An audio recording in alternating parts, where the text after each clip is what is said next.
A Venezuela foi atingida agora à noite por 2 terremotos, um deles com 7,5 de magnitude. Dezenas de prédios na capital Caracas vieram abaixo ou sofreram rachaduras e outros danos. Milhares de pessoas saíram de casa com medo dos desabamentos. As autoridades mantiveram um alerta de tsunami por cerca de 1 hora. O Centro Geológico dos Estados Unidos estima que o total de vítimas do terremoto passe de 10 mil. Mas o governo venezuelano ainda não divulgou um número oficial. O terremoto também foi sentido na Colômbia e aqui no Brasil, no Pará, no Amapá e no Amazonas. Em Manaus, moradores gravaram móveis balançando dentro de casa. Muita gente foi para a rua com medo de os prédios desabarem. Um terremoto atingiu a região norte do Brasil. Com o epicentro na costa da Venezuela e magnitude de 7,5 na escala Richter, o fenômeno fez com que as ondas sísmicas percorressem centenas de quilômetros e acabassem atingindo também o norte do Brasil. Estados como Roraima, Amazonas, Pará e até o Maranhão registraram relatos de moradores que sentiram o tremor. Isso acontece porque terremotos de grande magnitude podem propagar ondas sísmicas por longas distâncias, atravessando o interior da Terra e ultrapassando fronteiras. Embora o Brasil esteja localizado no interior da placa sul-americana, longe das principais zonas sísmicas do planeta, eventos muito fortes em países vizinhos ainda podem ser sentidos por aqui. Já segue o Atins Dicas e me conta. Você já imaginava que um terremoto em outro país poderia atingir o Brasil? No meio do Oceano Atlântico, uma placa está se separando da outra.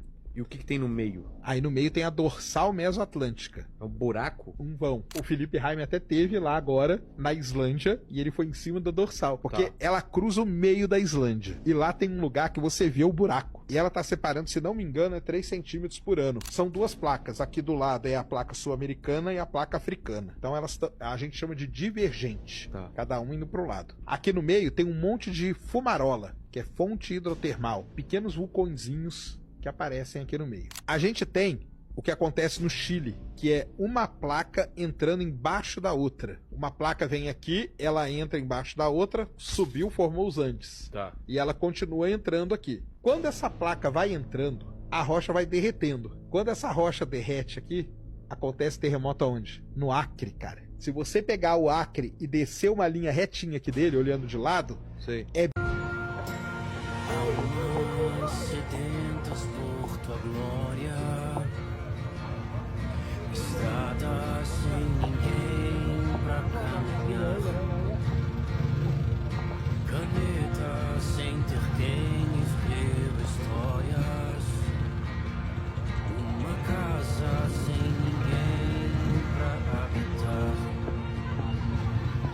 olhares vazios.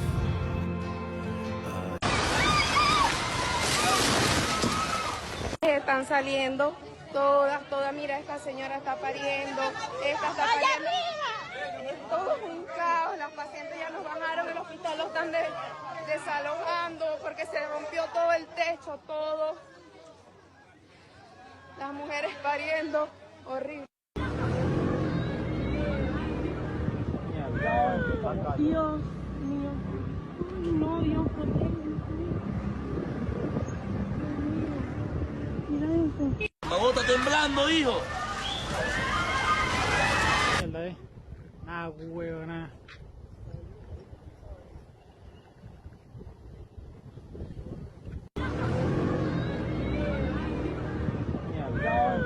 Dios mío, no, Dios, protege. Mira eso.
Olha o que aconteceu nesse hotel lá na Tailândia.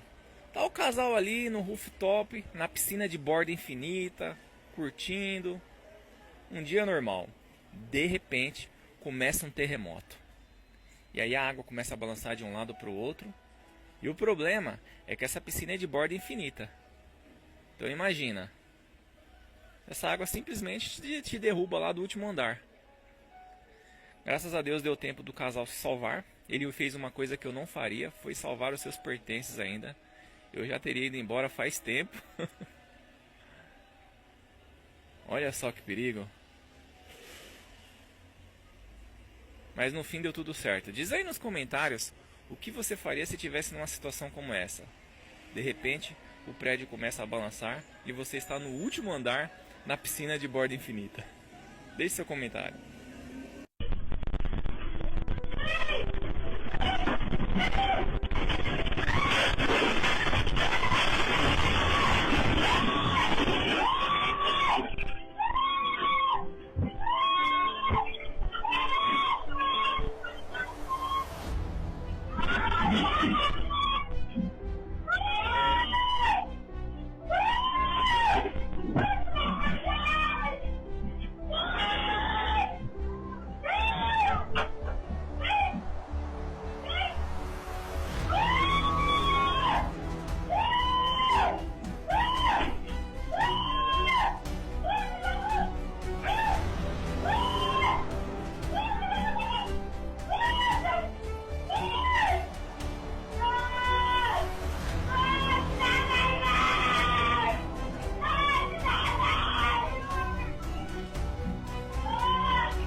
Você viu isso daqui? Em menos de 24 horas, 3 grandes terremotos chamaram a atenção do mundo. E o que eu vou te contar aqui não me parece uma simples coincidência. Dois terremotos atingiram a Venezuela. O primeiro, de magnitude 7.2. Em apenas 39 segundos depois, outro ainda mais forte de magnitude 7.5. Esse tipo de evento é considerado raríssimo por pesquisadores. Porém, no mesmo dia, um terremoto de magnitude 6.9 atingiu o Japão. E outro forte tremor de 5.6 foi registrado na Califórnia. O que torna tudo isso ainda mais estranho é que esses terremotos ocorreram em placas tectônicas totalmente diferentes. Não existe relação nenhuma entre eles. Isso seria praticamente impossível de acontecer nesse espaço de tempo. Cada região possui a sua própria dinâmica geológica. Então, como que diferentes sistemas tectônicos podem registrar terremotos tão fortes praticamente ao mesmo tempo? Seria isso apenas uma gigantesca coincidência? Porém, algumas teorias apontam para mudanças no campo magnético da Terra. Outras falam de tempestade solar. Eu vou deixar gravado aqui esse vídeo. Vou fazer uma montagem aqui para uma reflexão. Na verdade, eu não vou fazer uma montagem. Eu vou colocar alguns fatos reais aqui anteriormente para a gente refletir, tá? Peço de vocês que vocês se lembrem, quem acompanha esse grupo, que a nossa vista deve ficar em Jesus Cristo, que as pessoas são falhas, viu? E às vezes o que é natural para uns é motivo de escândalo para outros. Enfim, então coloque seus olhos em Jesus Cristo e não bote seus olhos em nenhum homem, mulher ou qualquer pessoa que ministra a palavra aqui, porque todos somos falhos. Dito isso, sem mais delongas, eu vou abrir aqui para vocês falando sobre o que aconteceu hoje na Venezuela. Não só na Venezuela. Um dos vídeos que eu vou mostrar aqui anteriormente, existem vários pontos que estão acontecendo ou já aconteceram, né? Porque já está sendo relatado terremotos. Em Apocalipse fala da abertura dos primeiros 6 selos, e eu vou ler para vocês do 12 até o 14, tá bom? E havendo aberto o 6º selo, vai até o 15, tá? Mas eu vou ler aqui, daí você pode abrir sua Bíblia, ou então vou colocar aqui a passagem para você dar uma olhadinha e faz a sua própria reflexão. E havendo aberto o 6º selo, olhei, e eis que houve um grande tremor de terra, e o sol tornou-se negro como saco de silício, e a lua tornou-se como sangue, e as estrelas do céu caíram sobre a terra, como quando a figueira lança de si os seus figos verdes, abalada por um vento forte. E o céu retirou-se como um livro que se enrola, E todos os montes e ilhas foram removidos dos seus lugares. Os reis da terra e os grandes, e os ricos, e os tribunos, e os poderosos, e todos os servos, e todo o livre se esconderam nas cavernas, nas montanhas, nas rochas da montanha, e por aí vai coisa. Para vocês refletirem, para nós refletirmos, eu não acredito que já tenha sido aberto, né? Eu acredito, eu sou tribulacionista, é um nomezinho assim que fala. Eu acredito que a igreja sobe antes, que tudo comece.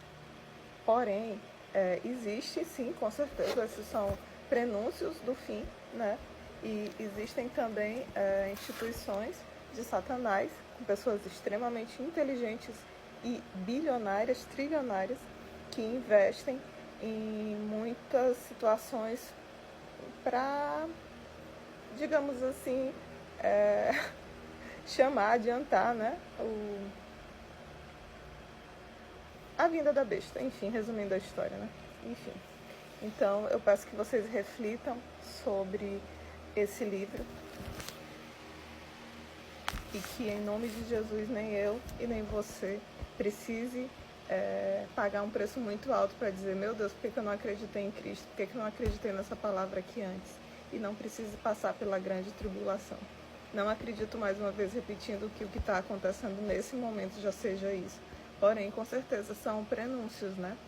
Porque o nosso planeta ele é dividido em várias placas tectônicas. Existe uma falha na Flórida, que se houver um grande abalo sísmico, isso já é dito, né, há muitos e muitos anos, a tendência da Flórida é literalmente sair do continente americano e acabar, né? Porque imagina se aquilo ali acontecer, o que não vai devastar, né? Não vai mais ficar, né? Não vai mais existir.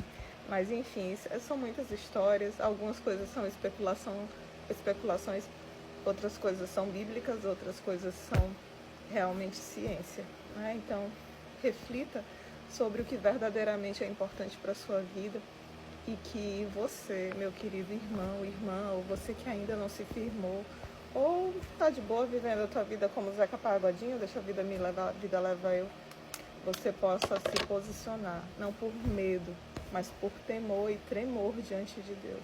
Mais uma vez eu quero lembrar para vocês: não coloquem seus olhos em homens, todos nós somos falhos. Que Deus abençoe sua vida e a te alcance. E a nós que já nos decidimos por Jesus Cristo, que todos os nossos dias nós possamos nos autoavaliar, colocar as nossas situações diante de Deus e pedir a Deus humildemente a misericórdia dele e que nos ensine todo dia a sermos melhor e matar a nossa própria carne, tá bem? Os evangélicos também são gente, os evangélicos que verdadeiramente buscam a Cristo, eles também têm falhas e devemos sim olhar primeiro para a gente para poder falar da vida dos outros, mas não deixe que Satanás permita que você acredite que porque você tem suas falhas, você deve deixar de falar de Cristo. Não. Fale. Se Jesus quer lhe usar, deixe ele lhe usar. Se o Espírito Santo de Cristo quer lhe usar, deixe ele lhe usar. E deixe ser tratado. Seja um cristão tratável, porque nós vamos lutar contra o pecado até o último dos nossos dias. Deus te abençoe. Um abraço.